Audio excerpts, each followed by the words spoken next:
Screen is loading. Sorry, medyo matagal lang paglo-load.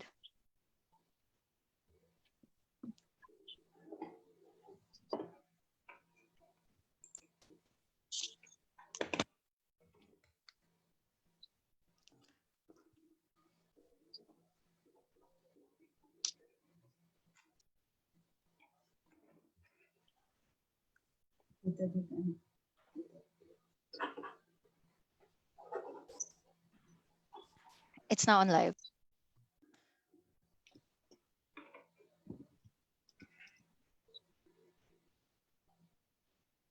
Berenice, live na tayo.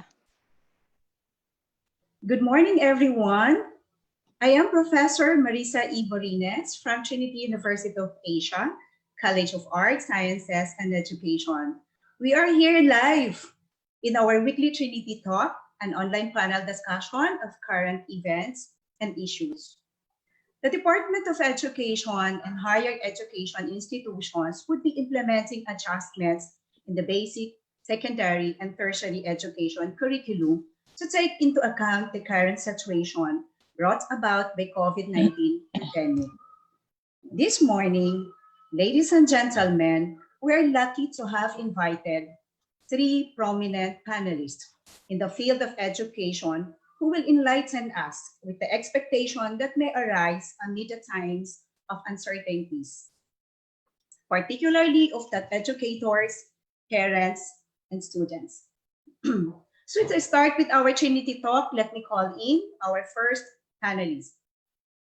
She is a Chief Education Supervisor, Curriculum Implementation Division, Ep1 School Division, currently the Consultant for Education, Office of the Quezon City Mayor, the retired Chief Education Supervisor, Dr.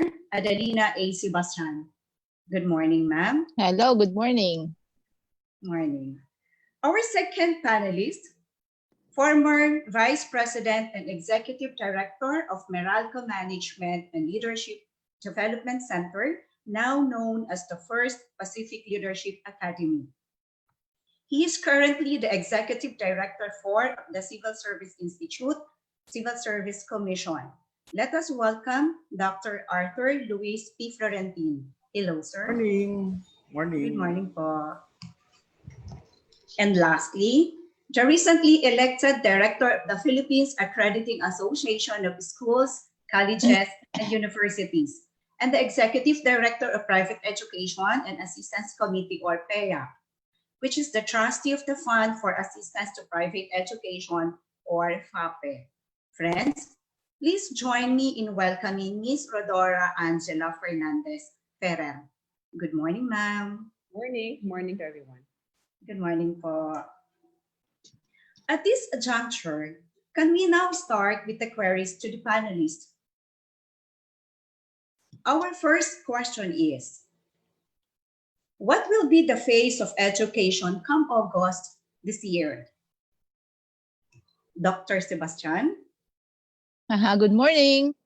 Morning. Come August this school year, there will be no in-person classes in view of the COVID-19 pandemic. The pandemic has cast a cloud of uncertainty over higher education. Colleges have shut down and moved teaching online. And we cannot say when it will be safe to reopen and resume normal operations. Education on August 15 is about learning innovation and not about technology. Education has changed dramatically with the distinctive rise of e-learning, whereby teaching is undertaken remotely and on digital platform. A new hybrid model of education will emerge with significant benefits. The integration of informal information technology in education will be further accelerated, and that online education will eventually become an integral component of school education. It has changed the way of teaching and learning, where learning online can be more effective. There will be preservation of the culture of change. Change should be institutionalized to respond to the demands of the digital era. On the part of the students have led to rearrange their daily lives to adjust to a situation of confinement. Loss of social contact and socialization routine will have effects in terms of socio-emotional balance. And we hope that students will be able to adjust on that. Students will have to make e-learning part of their new normal education after experiencing the benefits firsthand.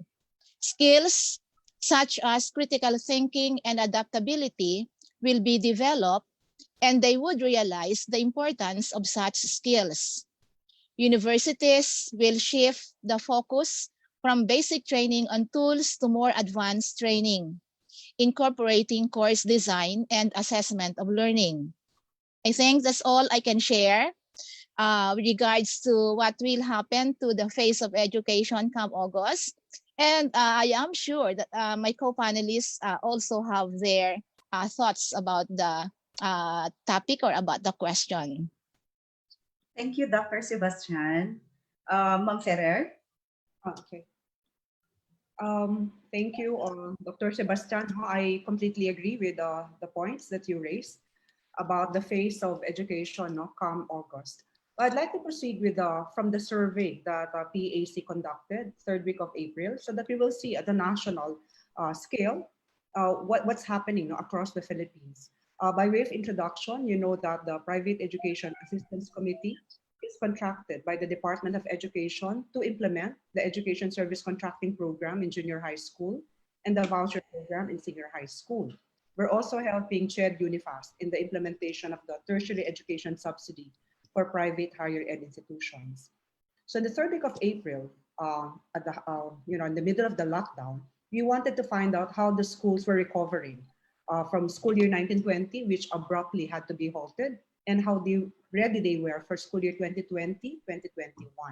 So the findings of the survey will tell us what the face of education in school year 2020-21 will be.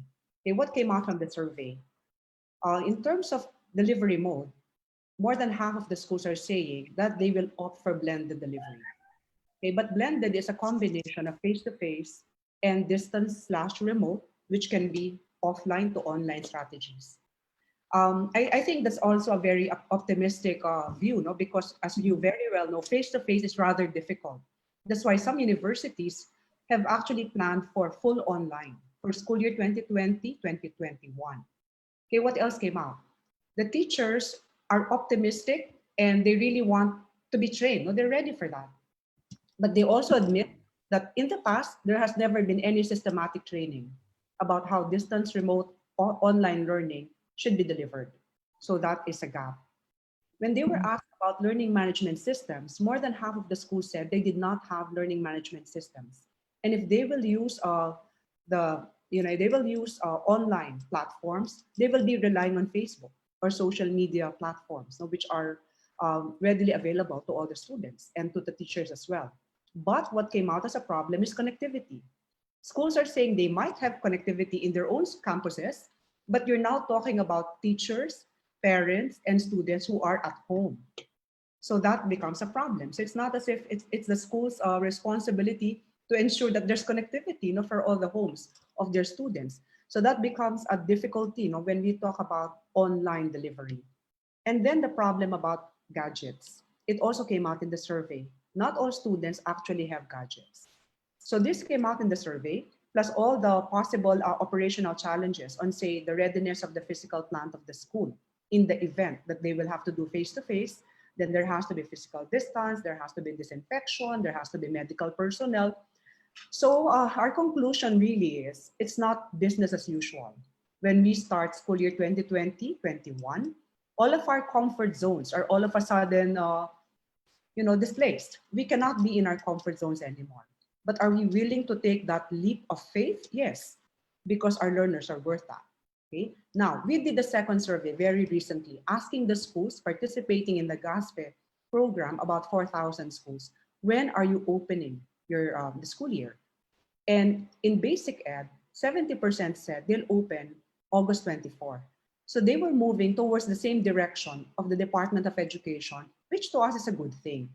Now, might as well that we have some kind of, that we're systematic that way, both public and private, that we're complementing each other's opening, plus the fact that logic dictates, I suppose, that if we lost April and May because of the lockdown, then we need June and July, right, to prepare. The same way that we needed 2 months to prepare for the next school year. So that I think that's how the schools proceeded. So 70% said they will start basic ed delivery by August 24. But for higher education, we also surveyed higher ed institutions. About 70% said they're opening in July. And again, that's something that is explainable because most higher ed institutions have actually had some experience with online delivery. Now, this is something that cannot be said of basic ed institutions. So what's happening for school year 2020-21? It will really be a mixed bag of sorts, no, in terms of delivery. But one thing is sure, face-to-face is not at this time a very real option because even the parents and the local government units, they're anxious about that. And every time there's a discussion about canceling the school year because the parents are anxious, my answer has always been, if the parents and the students are anxious, the schools are anxious as well. We're anxious for our own teachers, our own personnel. We're anxious for our students, which we consider as our own children. Therefore, we will not in any way compromise the safety of our learners and our teachers by insisting on face-to-face delivery. But to cancel the school year is, to us, not even an option. I mean, we don't even want that discussed. We don't want to talk about that.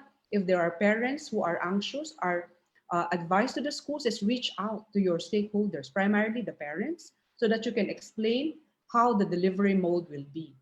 And you try to keep the anxiety levels minimum, at a minimum. How is that possible? See, online is the problem that everyone's saying you have to buy laptops, you don't have connectivity, but DepEd has been very clear.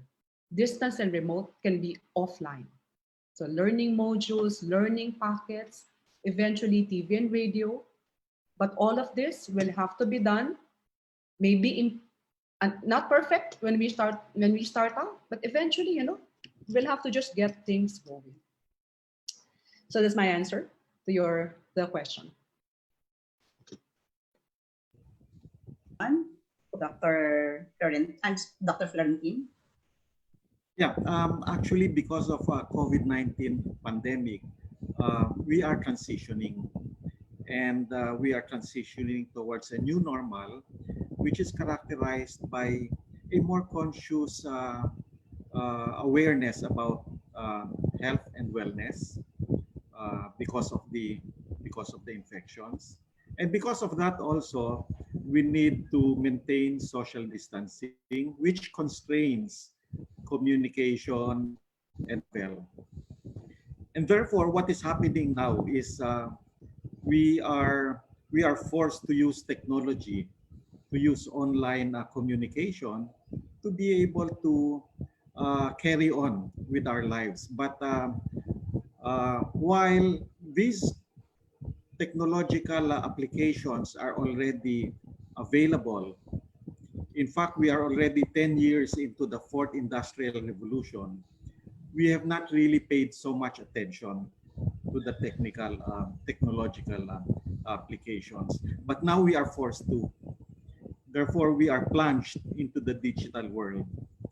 And the constraint here is that we cannot work together physically, but we need to collaborate with each other because there are so many things that needs to be prepared, like the learning materials, the technology, the system, and even our own mindsets.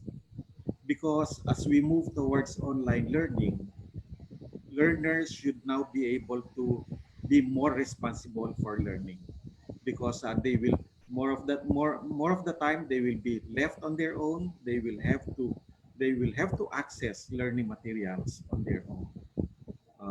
Perhaps there will be synchronous discussions, but there will also be asynchronous discussions or chats, and even accessing of e-learning and micro-learning modules. And therefore, we are in a transition. and we need to manage this transition. Whether we are in the school, whether we are the students, or whether we are the parents, we all have to be able to manage this transition.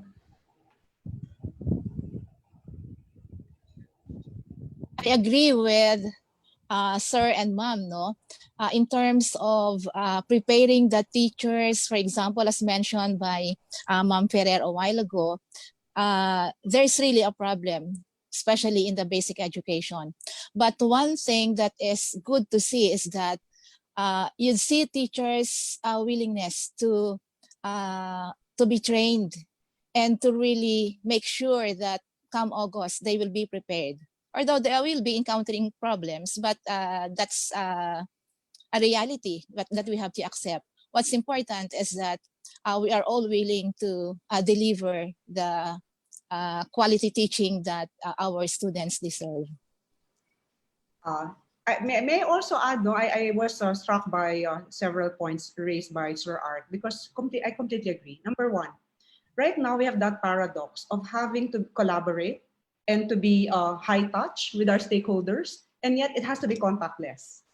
So that's something that you have to manage, right? You know how you have to keep communicating to your parents, assuring them that you're ready, assuring your students that you're putting things in order, your teachers, and yet you can't do that face to face. And you know how we Filipinos are, right? We're very, we're very highly social, I suppose, more than other cultures. So that's one challenge. But again, we just have to take the bull by the horn and get it done. No? And then what Dr. Sebastian was saying, our teachers are willing to learn. They are. They'll want to get this going. But what makes it difficult is that when you don't have clarity in how we will proceed.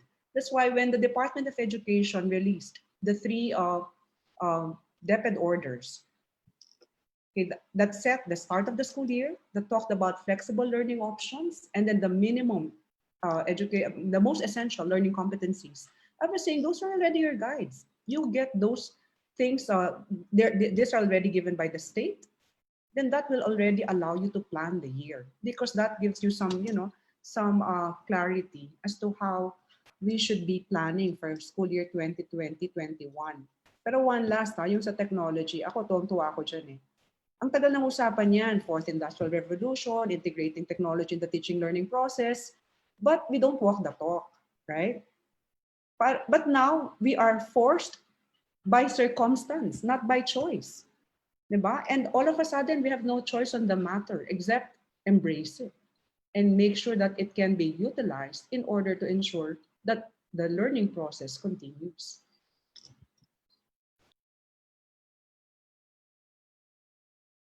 Our next question is, how will the paradigm shift of education, given the situation today, affect the quality of our graduates? Can you do the honor, Ma'am Ferrer? Thank you at nauna ako. Kasi dudugtong ko pala to, sabi ni Sir Art kanina, mindsets. Importante yan, di ba? It really has to be a paradigm shift. What does that mean? You know, all these years, we've been talking about technology, as I said, fourth industrial revolution, 21st century. But it seems like we just keep mouthing these buzzwords, right? When in fact, everything is embedded in the K-12 curriculum. Learning to learn, self-directed learning, the learn-to-learn skills, higher order thinking, lifelong learning. So lahat yan. And now we're putting that to a test. How do we make our students learn to learn? How do we make teachers learn to learn? How do we make them self-directed learners? If that has been the foundation that we've started when we claimed that we were in this direction, it would have been easier for all of us. Right? In fact, when school administrators complain to me about the difficulty, I always say, akala ko ba that's what you're developing among your students? Problem solving, critical thinking, creative thinking, that's all the things that we've said. Now you're confronted by the real problem. Then manifest, say those same dispositions and ways of thinking that supposedly were what those were the ones we were developing among our students. And then I also would like to say that other point of Sir Art, that the innovative spirit should be something that's intrinsically valued by schools. Hindi dahil may crisis, innovate tayo, wag ganon. See, it has to be intrinsic. See, part of us, part of our DNA, right? That we innovate. Okay, not because there's a crisis, but because we know the value of innovation, especially in the academe. And then the last, learning cannot be confused with schooling. Laging magulo dyan eh. Learning is not the same as physical schooling. Right? Even if there's no physical schooling, learning can continue. Now, how can learning really be systematic? I still believe that it has to be driven by the school because there is a curriculum, right? That was developed systematically so that we can have progression from one grade level to the next. Because sometimes there's an argument, kahit naman nasa bahay yan, matututo yan. Oo nga, matututo siya. Pero is that a learning that can be systematized so that we are sure that the student is within standard when they move to the next level, when they move, say, to college after grade 12? The curriculum is not as if it was not well thought of with all of these elements, so that have to be part of the thinking to prepare our students to be globally competitive. We said all of that already, right? Therefore, we should focus on the continuity of student learning even while we are in a pandemic. That's why tama yung DepEd, Learning Continuity Plan. That's a correct term, right? Because we focus on the continuity of learning. We don't even talk schooling. So every time they're saying, don't go to school kasi walang vaccine. No, we open the school year, learning will continue, right? But no one goes to school because nobody wants to go to school if there are really health constraints. Yeah, I agree with Ma'am Ferrer, no? That learning really has to continue, especially among us Filipinos, no? That we give so much importance to education. Well, in as far as quality of education is concerned, the kind of education that we will be able to give to our students with that paradigm shift, I don't think that quality education will suffer. Now, there was a research conducted that showed that on average, students retain 25 to 60% more material when learning online compared to only 8 to 10% in a classroom. So because this is mostly due to the students being able to learn faster online. E-learning requires 40 to 60% less time to learn than in traditional classroom. Why? Because the students can learn on their own pace. And if they would like to better understand what they are learning, they can go back, they can reread, no? Or they can skip and go to which is more meaningful to them. With the paradigm shift also, I see that the following changes would take place among our students or among our graduates. First, they will have that so-called learner autonomy, since they will be learning by themselves with less guidance from the teachers. Then these students will be able to make wise decision. They can better decide. Now, there would also be a curriculum integration. They would see the importance of how the different subject disciplines are interconnected with one another. They would focus on meaning, and that would help them to have better understanding of what they are learning. Now, there would also be diversity, and that would help them after their graduation when they go to or when they look for a job, no? And also in the workplace. They would have that training already that they're able to have varied approaches in problem solving. And thinking skills. For example, the students would be more creative, they would be more analytic, and they would be more, would be thinking better, no? And teacher's role would be teacher as a co-learner. And lastly, students would also be able to devise on how they would be able to assess themselves. So there would be alternative assessment among them. So I think even with the an online learning, or even there is no face-to-face contact between the students and the teachers, quality learning would not be sacrificed. For me, I believe that problems are opportunities for improvements. Mm-mm. And this COVID-19 pandemic really is a very, very big problem that forced us to change everything, even our lifestyles. And our students are Gen Z. They are Yeah. digital natives. But Mm-mm. sometimes, in our desire for them to focus on learning, we're preventing them from using digital devices and applications. But now, because of what happened, then we are all forced to use these things, even us. In fact, Yeah. I think if did this not happen around January or February, we wouldn't even have thought of making use of Zoom or Facebook to conduct webinars. But now we're doing this. So I believe that the quality of our students now, when they graduate, they will be more prepared for the Yeah. needs of the future. It's not just because they're learning from it theoretically, but because it is now becoming part of our lifestyle. And Yeah. part of that lifestyle is not only the learning content, but the competencies, like for example, learning bite size, progressively, continuously, no, rather than in terms of curriculum by chunks. No, because if they will now be accessing learning materials through digital devices, then they should also be able to learn how to curate those materials, Yeah. how to learn from them, and immediately apply what they're learning. And therefore, I believe that this transition, this shift, will better enable them to become uh, prepared for the requirements of the future.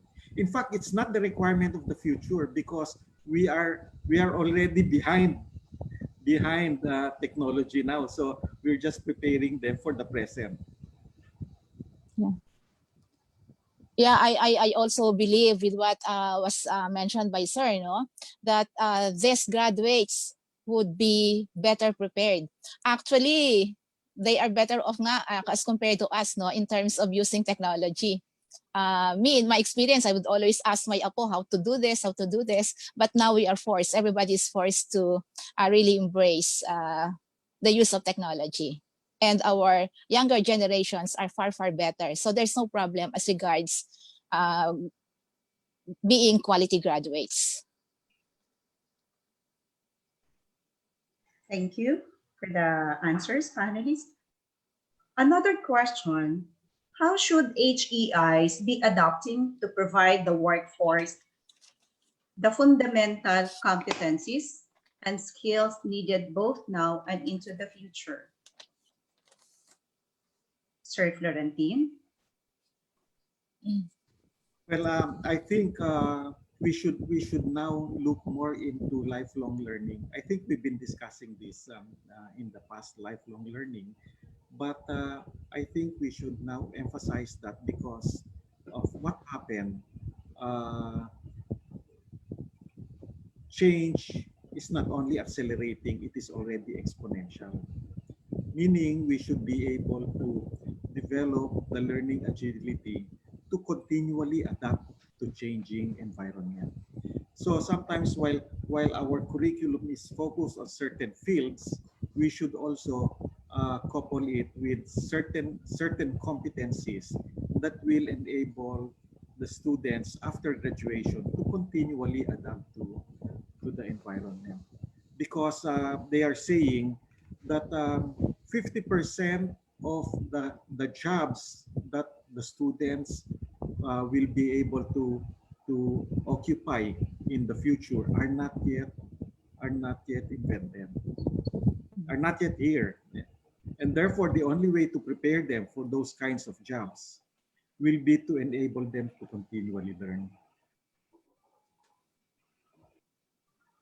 Yeah, and as far as what the higher education is concerned, what they are doing with regards to preparing the students and adapting to how they would provide the workforce the fundamental competencies. Like, for example, at Trinity University of Asia, all or most of the professors are into attending training, webinars, or seminars. And then we're also requested to visit the different competencies in the different syllabus of the different discipline for us to be able to identify which are the most basic competencies that need to be provided to students. So there's a need to make some revisions, and that is what we are doing. And I think all the other universities are also doing that. So there's a continuous training, there's a continuous meeting, continuous orientation, continuous dissemination of information as to what is to be expected during the opening and in the entire school year. Thank you, ma'am. There is a question here for Ma'am Pere. The abrupt pivot to remote instruction has left all of us scrambling to provide continuity of learning. But given the intricacies of learning management systems and the Philippines' scant instructional support infrastructure, which President Duterte recognizes, how do we make online learning coherent, educationally meaningful, and attractive to potential and returning students? This is from Sir Dennis Guevara. Okay. Before I answer that question, I was looking at the here a report from the Future of Jobs report, right? Top 10 skills, 2020 came out, and this is what the question a while ago was about. What is most important or valued in 2020 and the fourth industrial revolution? It's complex problem solving, critical thinking, creativity, people management, emotional intelligence, judgment and decision making, negotiation, cognitive flexibility. I really like that term, cognitive flexibility. Now, what's the challenge for HEIs? This is something that will be very challenging to deliver online. See, if it's an online course, there has to be a lot of, to my mind, synchronous discussions, because this cannot be taught without a mentor, and some mentoring on the side in between going online. See, so to me, that's the more challenging part. It's easy to give you readings and, download, read. I give you questions, right? But if you're talking about judgment and decision making, you're talking about cognitive flexibility, you're talking about emotional intelligence, complex problem solving, even in the era of face-to-face, we had to design well our problem-based learning activities, right? We had to make sure that we all have all of these performance-based tasks. And these are not exactly simple exercises and learning events, no, to design and then supervise that the students are actually learning, making sure that they're on task, and that there's quality, in the outputs of the students. So that to me is the challenge, of having to do this. But having said that, see, in all discussions that we've had with the Department of Education, plus the results of the survey, the learning delivery modes that have been identified as acceptable given the crisis we find ourselves in would be, number one, of course, face-to-face in areas where it's possible, distance or remote, which can be delivered off-site or online, and then blended. Now, why are we skirting the issue of online? Because of the reality that connectivity is a problem, devices is a problem, and teacher readiness for online delivery. See, online, even the design of the modules, and then actually managing an online class, a lot of our teachers are not there yet. Okay, that's why what has been emphasized is if this is not where the students and the teachers are yet, we can do a lot of offline delivery, offline. Okay. What we have done, for example, in the PAC is that we have released all learning modules across all content areas for grade 7 to 10. And we're doing webinars so that teachers will know how to write their learning modules. And how will these learning modules be delivered? They can be emailed to the students, or the students can just go to school and get a copy of their learning packets, which has all of these modules, or even just USBs, right? Now, some are even doing printing na lang kasi pati USB problema. Pati yung, di ba, ipiprint mo pa yan, may laptop ba sa bahay? Ilan ba ang laptop sa bahay? Pati yon problema. So if we will really start with offline delivery, but just modules, no, like correspondence learning during the war, I suppose, then we'll have to start with that. I think that's where most of our schools are. But those who can do online, then well and good. It is something that has to be strengthened. It has something that will have to be implemented really well. But I know some schools, what they're doing is to the level of, being very personalized about it. They ask each and every enrollee, right? What delivery mode do they think will work for them? Ganon, may laptop ka ba na pwedeng gamitin during the day? May connectivity ba kayo? It has gone to that level where even a school cannot claim that what they will do is the same across students. No, it will depend on the student, how the survey went, and then that's how they'll deliver.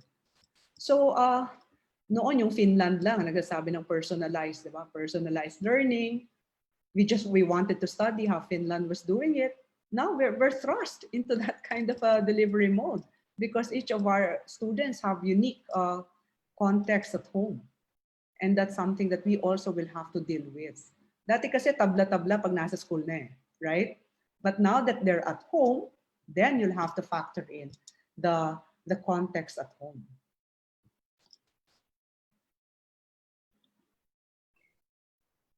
Thank you, ma'am. We have here another question from our viewer. Anybody from the panel can answer this one.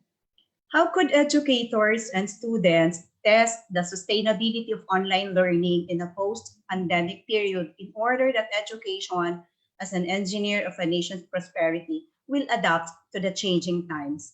Anybody from the panel?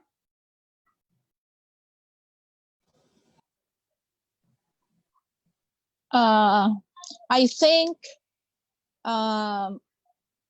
in the public, with my experience in the public schools, no, and during seminars which I was invited in, no, teachers will have to have an extra effort in terms of following up the students.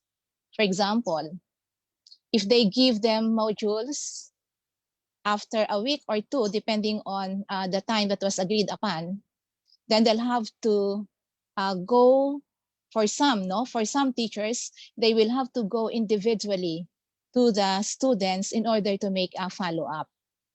So it's a great challenge on the part of the teacher.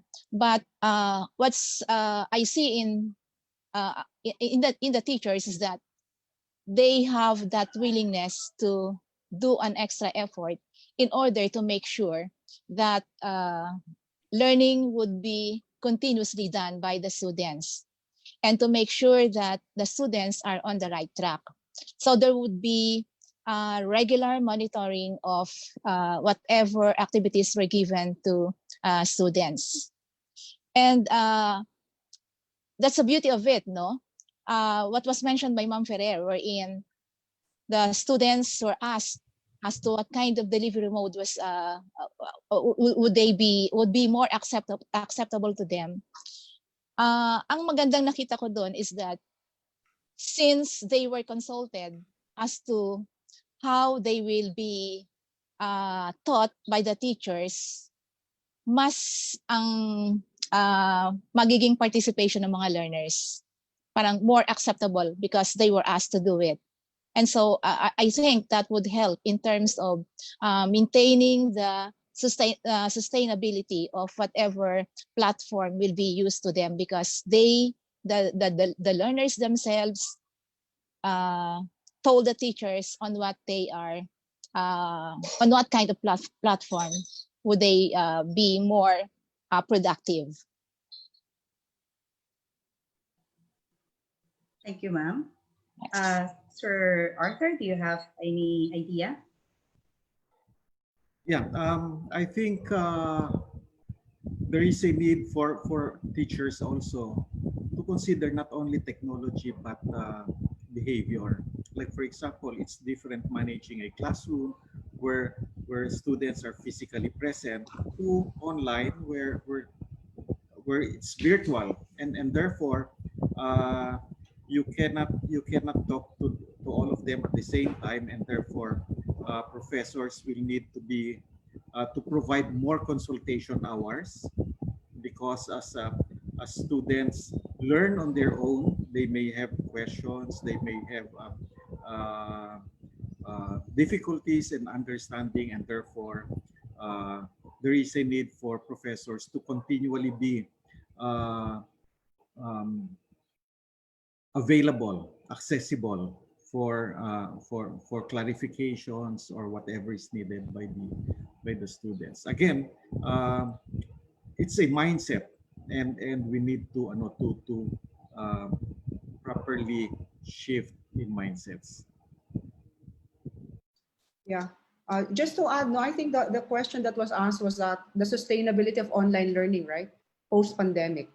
So, in all in all the thinking about online delivery, it is uh, it is an innovation or a direction that the school actually intends to take, whether or not there was a pandemic. Right? Because if after COVID you just go back to face, then we lose about all the possible learnings and successes of online delivery. So it should be part of the entire scheme of things. No? When a school plans now for 2020-21 using some form of online delivery, they should know how to progress in 21-22, 22-23, even when face-to-face is already allowed. Okay, this is all to be part of the plan. Of course, it's really a lot to expect of the schools to be planning everything now up to the last detail. That's why I would always say, while we are actually implementing, we are also reconfiguring and reviewing, and then eventually you'll have to probably revisit your plan every 2-3 months, I would imagine. Okay, because everything is very, very fluid. But I'd like to say that, one thing that to me is very well, it's a personal opinion, that learning should be mode of delivery agnostic. Kahit ano pang ginawa mo, 'di ba? Dapat pag natuto yung bata, matututo yan hindi dahil na ito ang ginamit, right?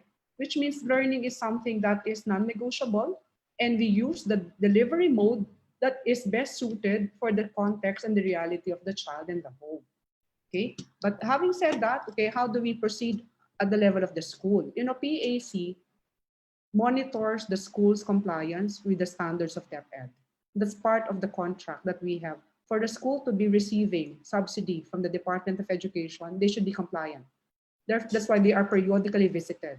That's why even now for school year 2020-21, we gave the schools a planning template, which they may use, or an equivalent, which will have the same elements, and that they will submit their narrative of how they actually succeeded, no, in all of these different delivery modes other than face-to-face. Because that's part of the research that will have to be done now. Even while we are implementing, we are documenting, we are sharing, right? And because no one has the, I suppose, the single solution, no, to how we will solve the continuity of learning at the time of COVID-19. So we have that in place. In fact, we gave them all the protocols that they will have to follow so that they can submit their narratives so that we learn from each other. Okay, while we are implementing different delivery modes other than what we all traditionally do, which is face-to-face. Can I add that to be able to sustain online learning, we need to also make sure that the infrastructures needed will be reinforced. Like for example, internet access. Also, we can build up the learning materials that will be uh, that can be made available online.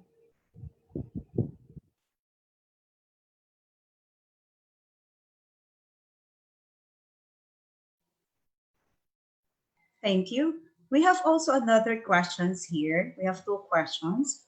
How relevant is the present curriculum of Bachelor of Education in addressing this paradigm shift? Is there a need to revise the program standards to make it fit to the new normal? This is from Sir Dino Cantal. Anybody from the panel?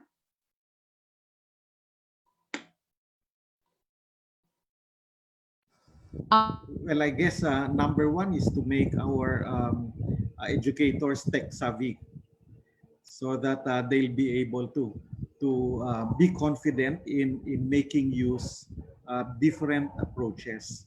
No, because right now there are already several applications that are available. There are numerous applications already available, and sometimes just because we're not comfortable, or just because we're we think that this is something complicated, we prevent ourselves, no, from making that shift. But now I think we need to make educators tech savvy, so that they'll be the ones, no, to move ahead and really experiment on the different approaches.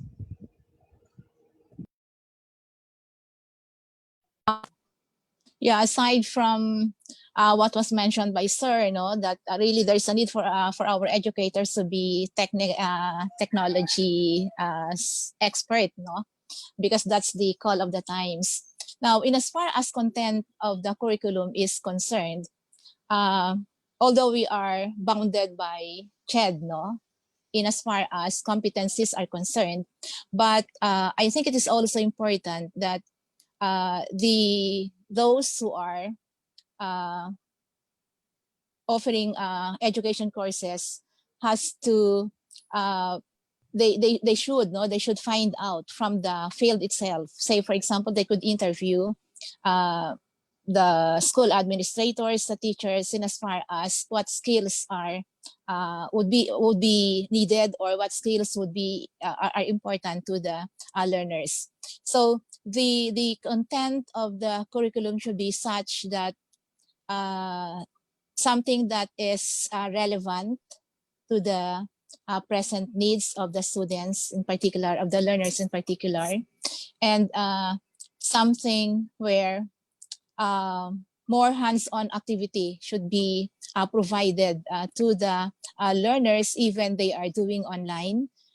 For example, in the module or in the learning materials that they would prepare, there should always be a provision for how they could transfer their learning into their daily activities. So there's a need to review and revisit the competencies of the program.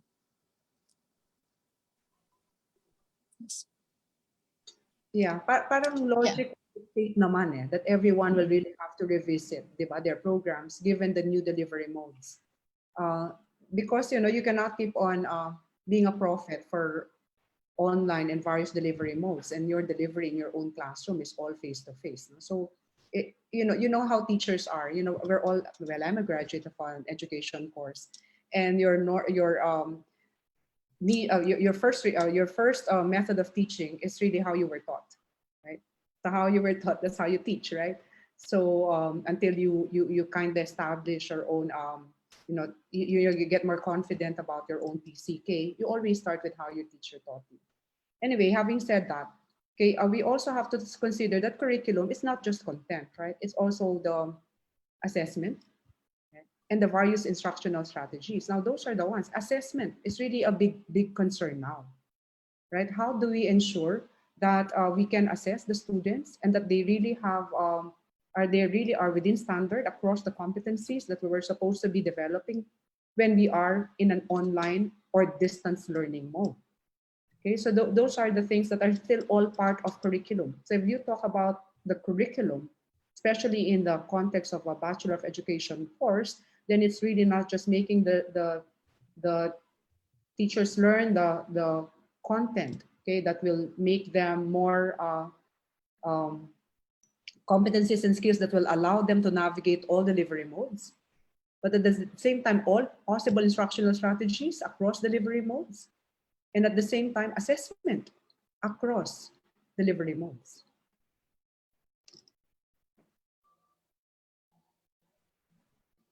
Okay, ma'am. Thank you.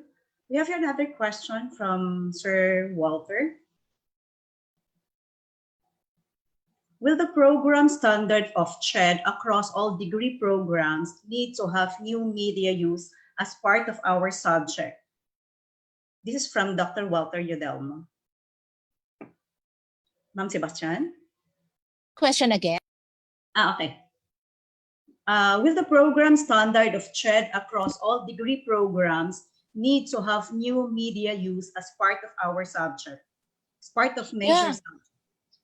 Yeah, I think so. Yes, no. Especially with what we are experiencing now, no.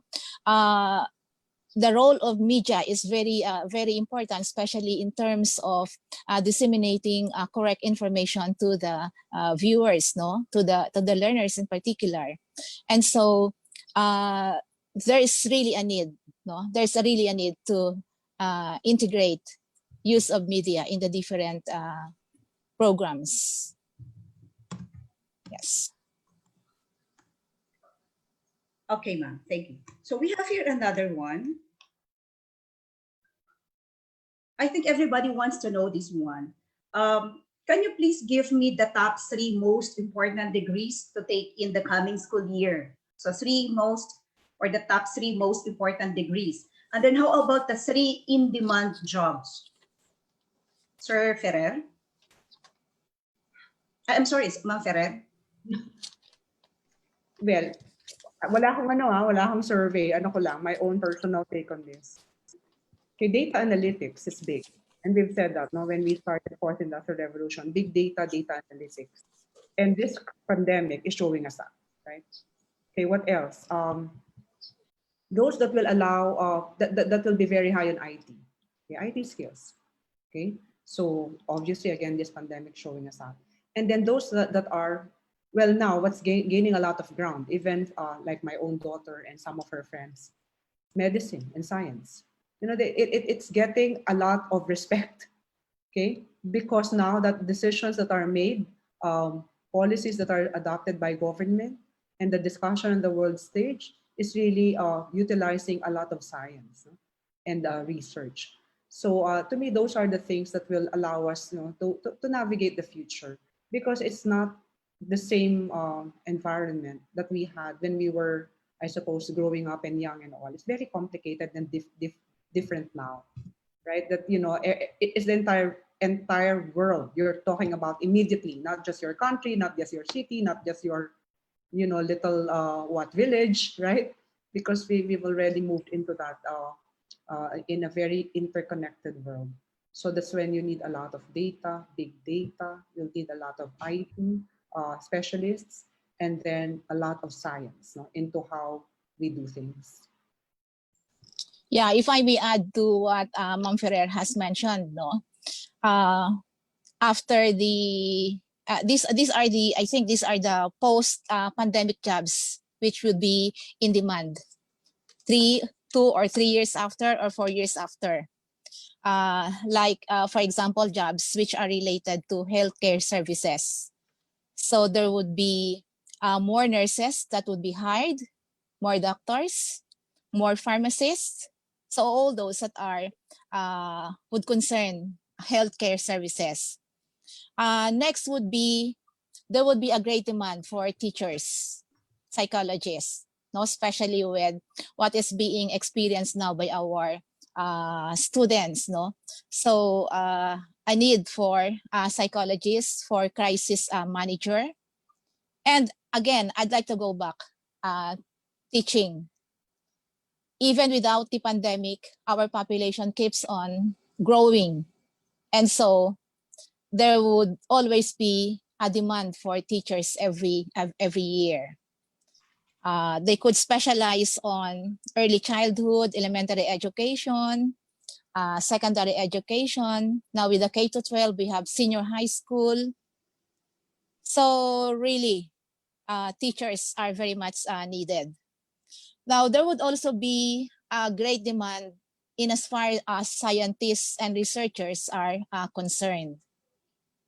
It was mentioned by Ma'am Ferrer, digital health analysts, broadcasters, journalists, and so we would be also needing students to enroll in mass comm, in broadcasting, because with what we are having now, you'd see how big is the influence of the of people who are engaged in mass communication. And lastly, syempre, BA also would be needed. And then after 2-3 years, food service would also be in demand.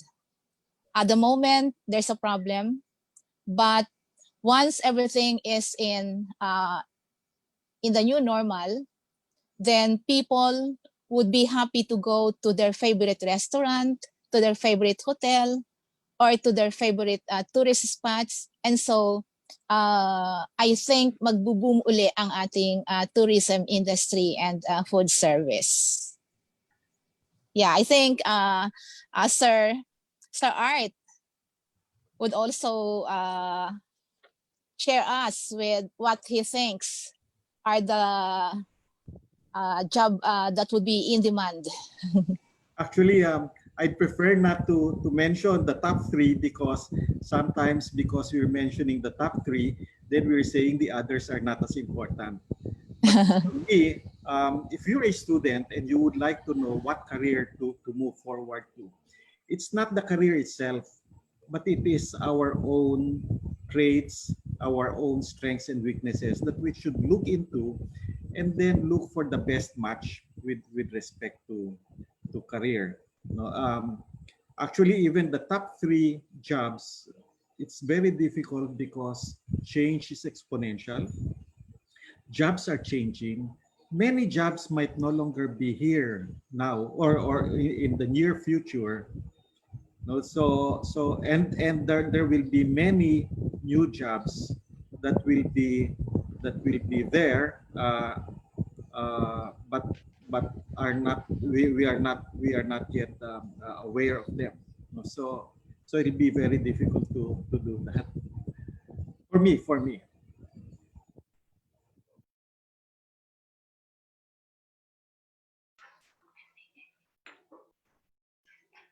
Okay, thank you so much, panelists.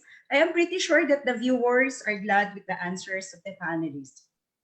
We know that there are other questions coming in. However, we have only limited time. So we're sorry if we have to cut off your queries, but rest assured that your questions will be forwarded to our panelists, and their replies will be forwarded to you through our comment section. As we move to our conclusion, please let me quote a definition of education. Education is a process of teaching, training, and learning to improve one's knowledge and develop skills. So as long as an individual displays a positive attitude towards learning, no amount of COVID-19 virus can prevent us from reaching the objectives of education, which is to improve knowledge and develop skills. Life's uncertainties can be inevitable, but those uncertainties should only help us to redefine and reset the delivery of instruction, but not to feeling powerless and left out. This will also help us to recalibrate our capacity and resiliency to withstand the real and perceived threats in the lifelong process of teaching and learning. And with that, on behalf of the Trinity University of Asia, College of Arts, Sciences, and Education, I would like to extend a big thanks. Our thanks to Ms. Rodora Angela Ferrer, Sir Arthur Luis Florentin, and Dr. Adelina Sebastian for sharing your insights and expertise, and to all the participants. I hope that you will also be with us in our succeeding Trinity Talk encounters.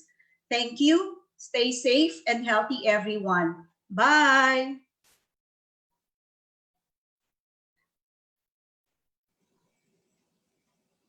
Bye.